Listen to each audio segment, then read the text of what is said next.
طبعا ادوات صياغه الحلي ادوات كتير جدا. طبعا بيكون اهمها المنشار الاركت، وبتبقى معاه اسلحه المنشار او البليدز بتاعتنا، الاسلحه اللي احنا بنشتغل بيها بتبقى بالشكل دوت. دول يعتبروا من اساسيات صياغه الحلي. طيب وبعدين بقى نخش في عمليه التشكيل بتتم ازاي. عندي حاجات كتير للتشكيل، طبعا انواع مختلفه من المطارق او الشواكيش باحجام مختلفه. حتى الحلي دايما حاجاته صغيره كده. بيبقى عندي حاجه بنسميها حديده استعدال او سندان صغير زي اللي عند الحداد بس صغير. وبيكون عندي ادوات التشكيل بتاعه الحاجات الدائريه، يعني انا ده عندي بيسموه سيخ الدبل، او بنسميه المندريل اللي انا بشكل عليه الدبل او الدورانات. طبعا بيبقى عندي مجموعه تانية من الادوات، منها مثلا دوت، ده كده مدرج الاساور. هتلاحظوا انه تقريبا زي دراع البني ادم، من اول اصغر قطر لغايه اتخن قطر، سواء بعمل بقى اسوره او غيره، او بعمل حاجه تشكيل مخصص على الكتف، فبحتاج دوت. ده مدرج الخواتم. بيكون عندي مطرقه مهمه جدا اللي هي بنسميها الدقماق دوت، عشان اضغط على المعدن وفي نفس الوقت ما اسيبش فيه خدوش او اثر. طبعا عمليه اللحام بتتم ازاي؟ بتتم ان انا استخدم بوري اللحام، مصدر للهب، ده بنسميه البوري. بيكون متوصل بانبوبه، وببدا افتح كده الغاز واشغله. ده كده النار اللي انا بلحم بيها. طبعا مش كل الناس بتقدر تشتغل بالبوري اللحام، او في بعض المتدربين وخصوصا السيدات بيخافوا يستخدموه، فعشان كده جبنا لهم حاجه لطيفه جدا اللي هو الموقد اللي احنا بنولع بيه الفحم في الرحلات. تمام؟ بفتح ده كده وابدا اولع واستخدمه عادي جدا بدل البوري. تمام؟ طبعا عمليه اللحام بتتم ان انا بلحم قطعتين مثلا نحاس مع بعض بفضه اللحام، والحم قطعين فضه مع بعض بفضه اللحام. طبعا الذهب بيتلحم بالذهب بعيار طبعا من الذهب. فضه اللحام بتجيلي في الشكل ده، بتكون عباره عن رقائق من الفضه. دي سبيكه من الفضه، انصهارها اسرع من انصهار الفضه نفسها، لان انا لو جبت السبيكه دي بتنصهر مع المشغوله ممكن المشغوله نفسها تنصهر، فعشان كده دايما بنعمل سبيكه من الفضه تكون درجه انصهارها اسرع من المشغوله الفضه بتاعتي.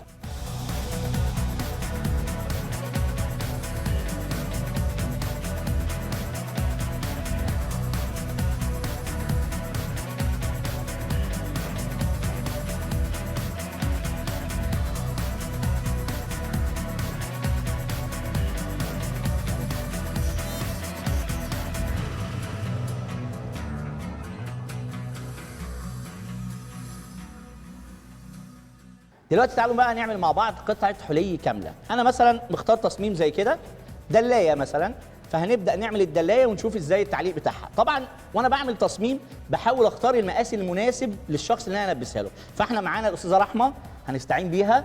لو انا مثلا عندي تصميم زي كده بعد اذنك يا رحمه، فابدا احط كده اشوف ايه. لو انا حطيت ده كده كبير على منطقه الايه الجسم او الصدر، حسب العميل اللي بيستخدمها او حسب طبيعته. في ناس بتحب شغل كبير، في ناس يقول لك انا احب الحاجات السيمبل البسيطه. فمثلا لو حطينا ده هنلاقيه وسط. انا شايف مثلا المقاس ده كويس، فيبقى احنا اخترنا المقاس ده، فنبدا نشتغل عليه.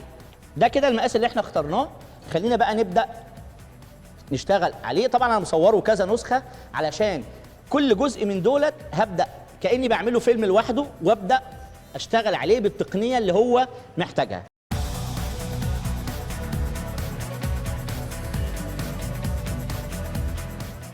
دوت التصميم بتاعي. طبعا اول حاجه هعملها في التصميم دوت اقول لنفسي انا عندي كذا تقنيه. اول حاجه دي قطعه نشر بالاركت او قص بالاركت، والقطعه دي كمان قص بالاركت. طيب السلك ده سلك مربع متشكل، وهنتكلم على الاسلاك، لان الاسلاك دي بتجيلي عباره عن قطاع مدور او الكروس سكشن بتاعها مدور، وانا باخدها اسحبها او اجلخها. في حد في السوق او في حاره اليهود بتاع تجليخ فبيسحبها لي بالشكل اللي انا عاوزه. طيب انا دلوقتي هبدا اول تقنيه عندي اللي هو النشر بالاركت.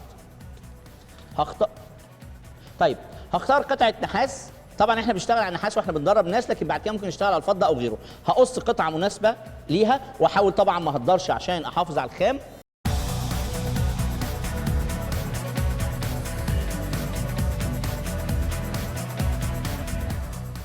دلوقتي هنلمع القطعه بتاعتنا علشان لما انشرها واقصها بالاركت تبقى بتلمع وممتازه طبعا الشكل بتاعها.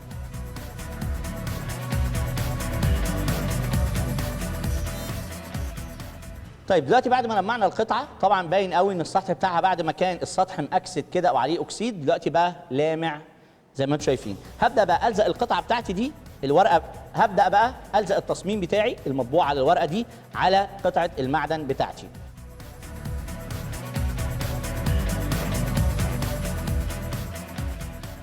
بعد ما لزقنا القطعه بتاعتنا بحدد بقى الجزء، طبعا التصميم ده تصميم كامل، انا هحدد الجزء اللي انا هبدا انشره بالاركيد كده اهو، اقول لنفسي القطعه الجزء ده كده اهو اللي انا هبدا انشره بالاركيد.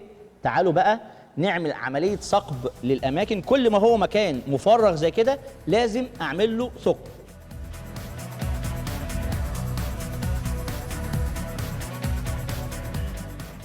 دلوقتي بعد ما ثقبنا الاجزاء اللي انا عاوز افرغها هبدا اعمل عمليه النشر او القص بالاركيد.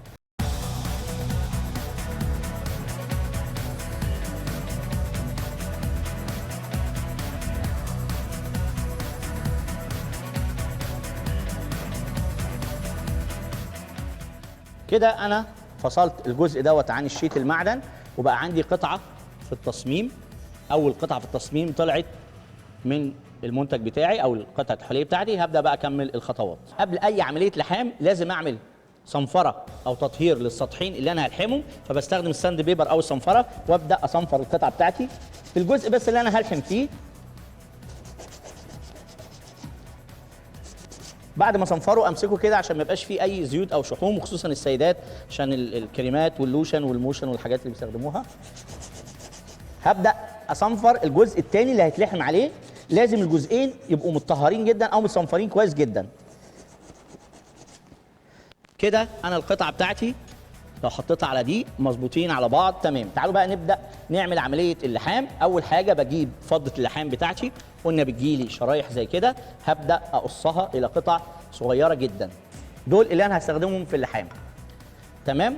طيب تعالوا بقى نبدا نشوف انا محتاج مساعد صهر. مساعد الصهر دوت بيكون عباره عن بودر كده، باخد منه شويه وابدا احط عليه نقطه ميه صغيره جدا. الميه هنا عباره عن وسيط علشان تعمل لي سوليوشن بس، مش محتاج منها اكتر من كده.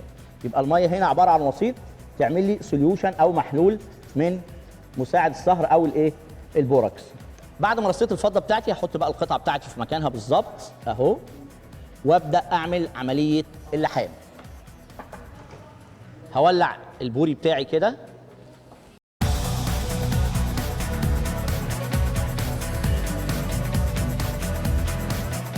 كده احنا عملنا كذا تقنيه، نشر بالاركيد ولحمنا وعملنا حاجه اسمها بيت الفص او الهاوس اوف ستون. تعالوا نركب الحجر كده ونشيك عليه هيركب في مكانه ولا لا. تمام ركب ممتاز. كده انا الحجر بتاعي راكب في القطعه. طبعا الاحجار دي احنا بنستخدم مع احجار مقلده او ارتفيشال يعني، لكن بعد كده ممكن تجيب فيروز لابس لازولي اللي انت عاوزه وتشتغل عليه. كده احنا وصلنا ان احنا عملنا قطعه كامله.